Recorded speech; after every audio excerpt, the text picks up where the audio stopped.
In this video, we'll show you how to change the rear lateral links on your Ford Fusion. You can find them on CarParts.com via the link in the description.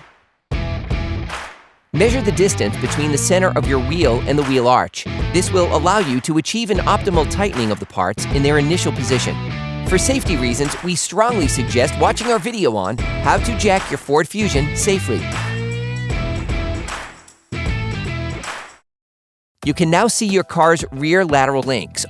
It's common for the components being removed to be seized up, so don't hesitate to brush them and to use penetrating oil to make removal easier.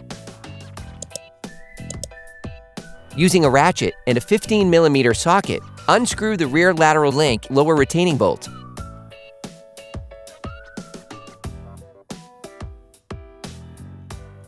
Repeat the operation on the upper retaining bolt.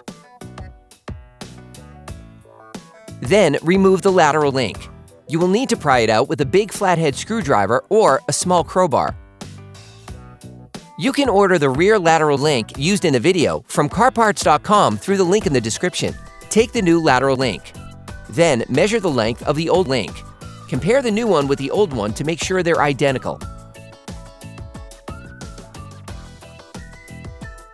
For great content, our best price, and fast shipping, download the CarParts.com app now. Brush and grease the location to facilitate the installation. You can now put the lateral link back in place. Screw the bolts back in using a ratchet.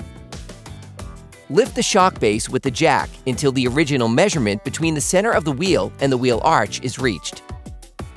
Finish the tightening of the bolts with the torque wrench.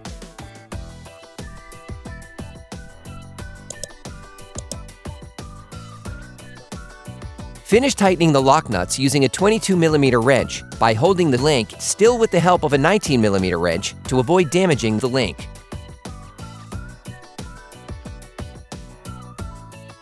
Then you will be able to put the wheels back on your vehicle. During this operation, you will be intervening on the rear axle of your car, so it is advisable to perform a wheel alignment afterwards. Put your vehicle back on the ground before properly fixing the wheels in place. Operation complete. Quality parts, priced right.